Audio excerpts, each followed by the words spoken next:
it's me again, the M.E Goddess. I've just had a beautiful, really beautiful weekend. My oldest sister, I've got 3 older sisters, and my oldest sister and her husband popped up for the weekend, and it was going to be like a get-together of us 4 girls, but one of my other sisters is very, very, very sick, in hospital. She's a bit of a medical miracle, and she's been fighting pancreatic cancer for 10 years now, I think. She's amazing, just amazing.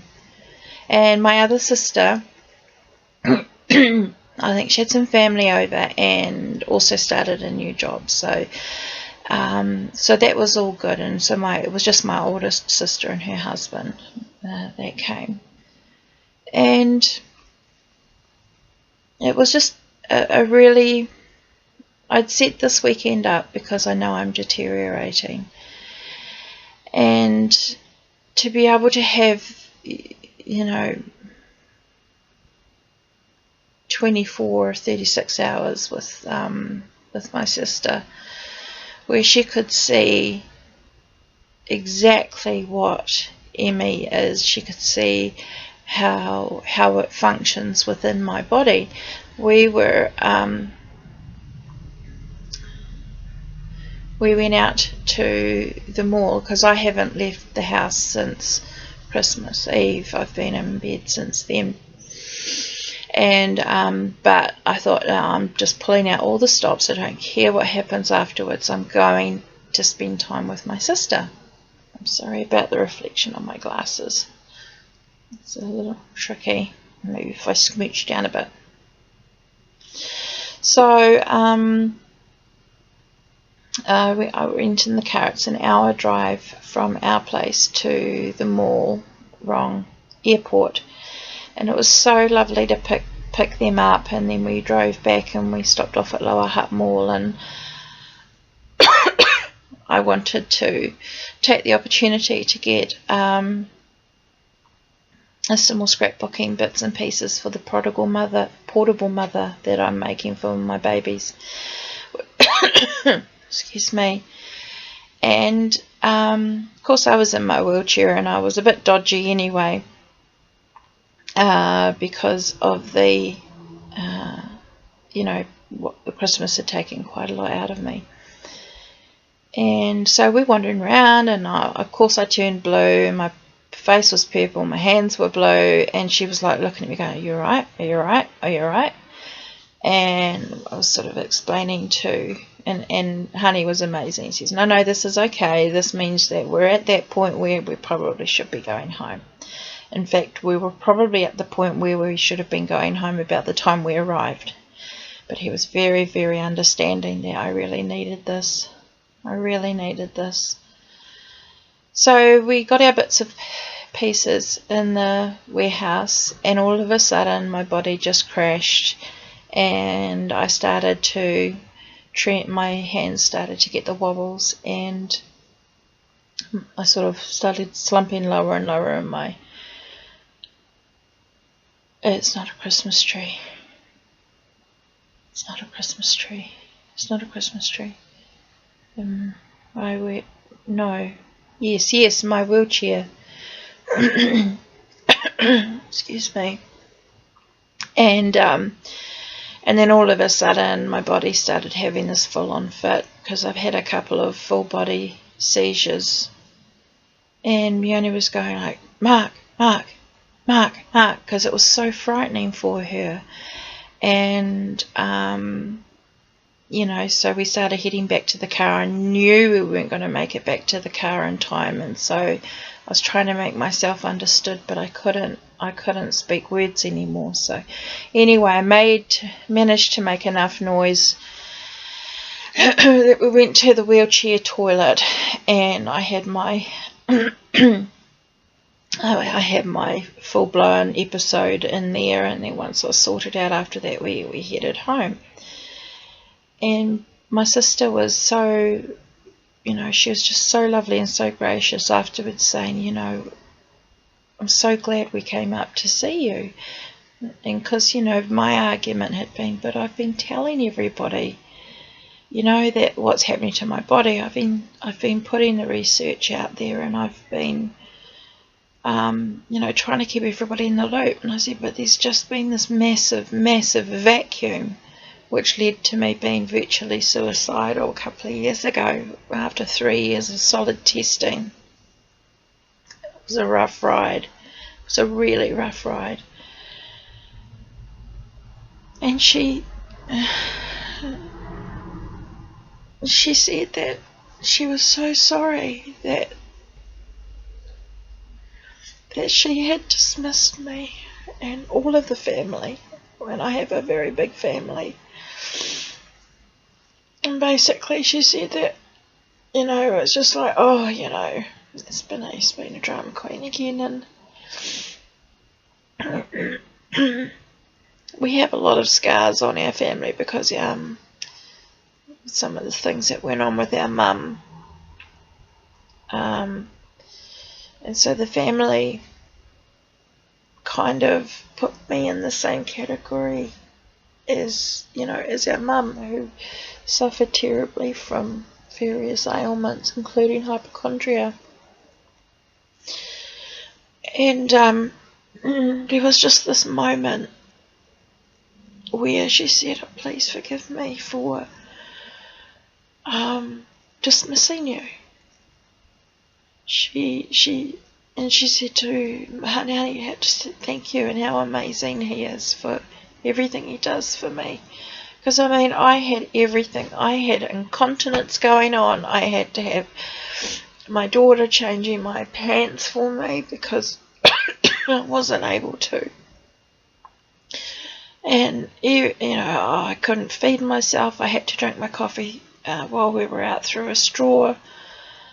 She got to see it in all its glory, and started understanding that I lose my speech and why I lose my hands, because I lost my arms. I got so fatigued.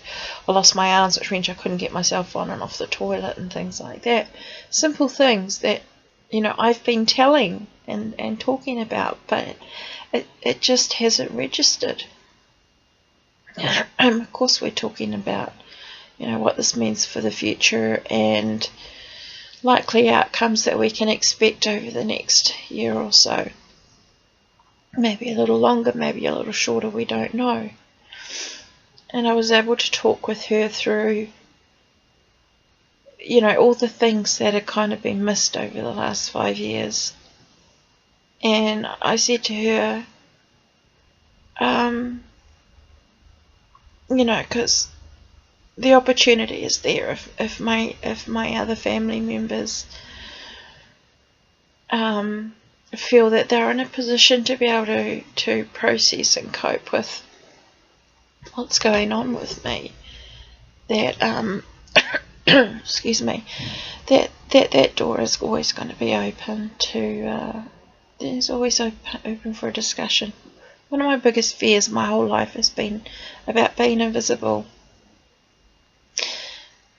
We could spend a whole 20 years worth of therapy on it, but basically I was the fourth daughter, the oopsie daisy, 11, 10 and 7 years later after my sisters, so my arrival really kind of changed the landscape of their lives and my mum's life, my dad's life, and so I've kind of felt all of my life that I needed to make up for that. It just is. But what happened this weekend is that basically she said, I see you. And her and her husband said they will be my voice in the family, and if things take a downward turn and I have to employ an exit strategy, or if my body decides it's time, she can fill in the gaps now. And it's just healed such a broken part of me, and it just feels like there's so many different things that are coming together at the moment that are making it possible for me to kind of realize that my work is done. My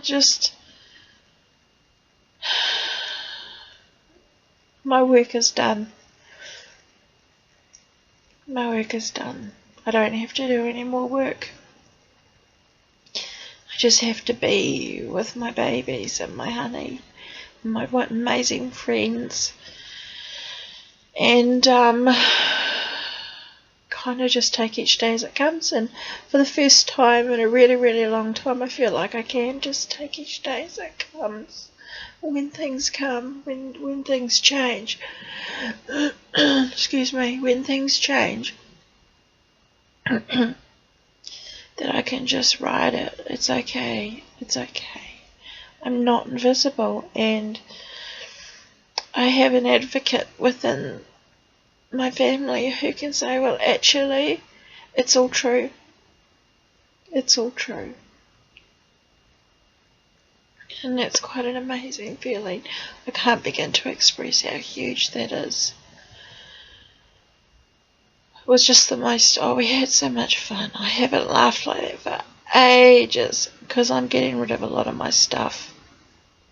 Now, being in a wheelchair, a lot of my clothes aren't, I need really, really comfy clothes. I can't wear anything that sort of has too many edges on it, because it just frickin' hurts. And being in a wheelchair or in bed, shoes, I had a lovely collection of shoes, so I've passed that all on, given a lot of it away,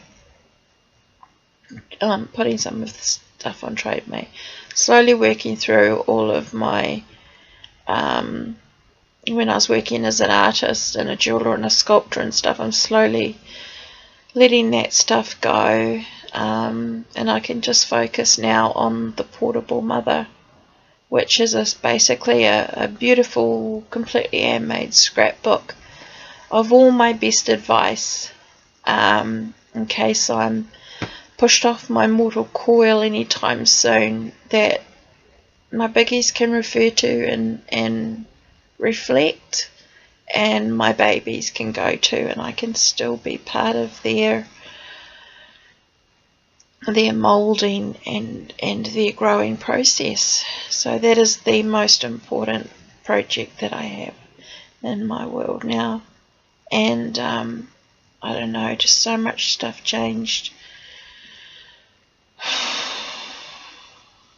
I kind of found a bit of faith again. And now it's time to start planning my funeral,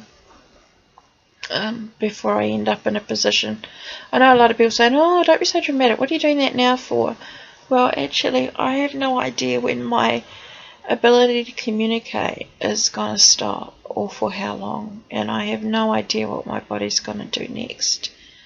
I lost the ability to read and comprehend for a really long time. I lost the use of my arms for 18 months.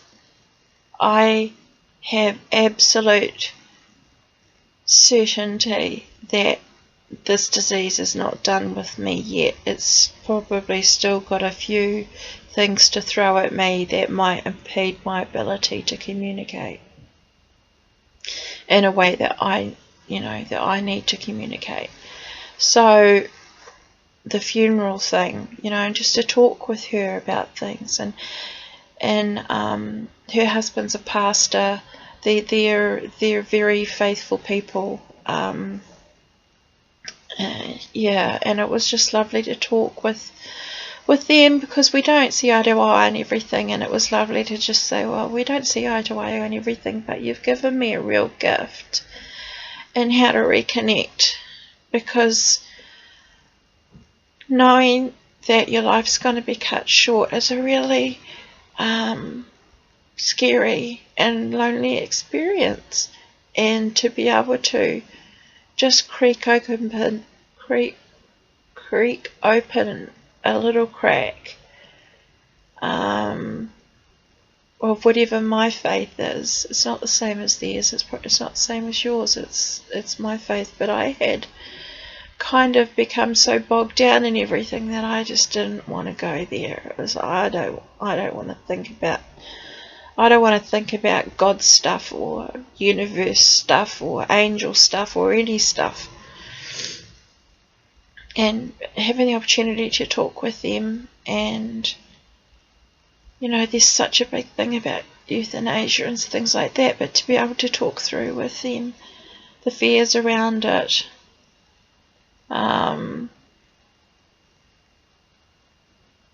really helped. It gave me a lot of peace. So that's pretty much it, really. I'm probably going to be in this position or one not too dissimilar for the next month or so, and it was worth every minute of it. It really was. So I'm going to go have a drink now, and I will get this ready to go up, and then I think my Star Trek game might be requiring my oh god, I can't even remember that bloody word either.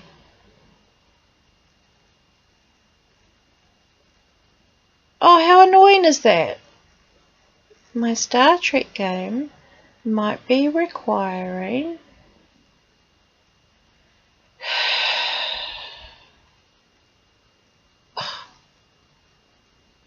my gentle guidance. Yeah, got some stuff going down between the Romulans and the Andorians, so better go sort that out. Put my UN hat on. Or maybe it'll be UU hat, United Universe. Anyway, if anybody else out there is a Trekkie, anybody else out there plays Star Trek timelines, love to chat. That'd be really cool. Okay, I'm sorry this is long again. I should probably just apologise at the beginning of every single video and say, oh, I'm sorry, I don't know how long this is going to go. But because I can't write right now, I can't leave myself notes, and my brain is like a sieve. It kind of works out that way. Yeah. So I'm going to go now, and thank you for watching. Thank you for being there. And thank you for not making me be invisible. Okay. Signing out. Toodles.